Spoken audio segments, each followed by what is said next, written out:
बोल बम बोलिए नाथ की प्रेजेंटेड बाय दुल्हन म्यूजिक। आप सुन रहे हैं डीजे उमेश सुखीपुर।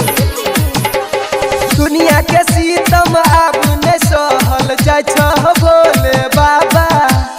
दुनिया के सीतम अब ने सहल जाय छ भोले बाबा। छोटकी दिल का हो बाबा, हो बाबा। छोटकी दिल का प्यार में धोखा मर जेबा हो भोले बाबा। छोटकी दिल का प्यार में धोखा अब न जीवा हो भोले बाबा। बोलो शंकर भगवान की जय।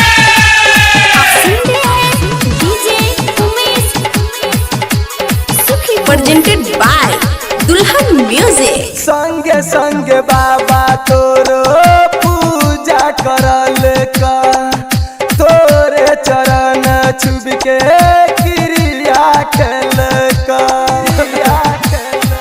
सुना हो बाबा, संगे संगे बाबा तोरो पूजा करल का, तोरे चरण छुब के क्रिया खेल का। तोरा भक्त के दिल कई धोखा निक नहीं हेते हो बाबा। छोटकी दिल का हो बाबा, सुनो ना। छोटकी दिल का प्यार में धोखा मर जेबा हो भोले बाबा। छोटकी दिल का प्यार में धोखा अब न जीवा हो भोले बाबा। बोल बम जय शिव, बोल बम जय शिव। अखन अहाँ सब सुन रहल छी मदनेश्वर स्थान मदना से। आप सुन रहे हैं डीजे उमेश। बोलिए नाथ की जानो से ज्यादा बाबा ओकरा मनली। ओकरे चक्कर में बाबा पापा से पिटेली। बुझलो, जानो से ज्यादा बाबा ओकरा मनली।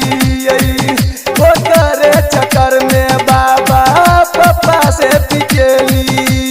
कोना गलती के कारण हो बाबा साथ हमर छोड़ला। छोटकी दिल का प्यार में धोखा हो बाबा। छोटकी दिल का प्यार में धोखा मर जेबा हो भोले बाबा।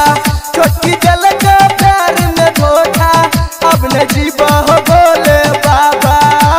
बोलो शंकर भगवान की जय।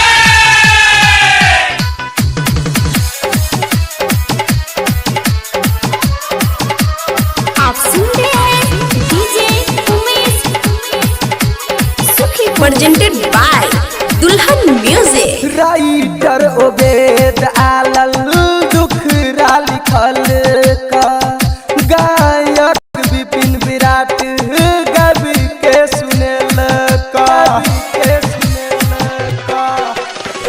राइटर ओबेद आलल दुखरा लिखल का, गायक विपिन विराट कवि के सुनेल का।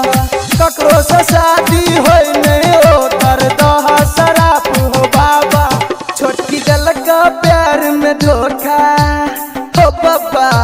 सुन ना, छोटकी दिल का प्यार में धोखा मर जेबा हो भोले बाबा। छोटकी दिल का प्यार में धोखा अब न जीवा हो भोले बाबा।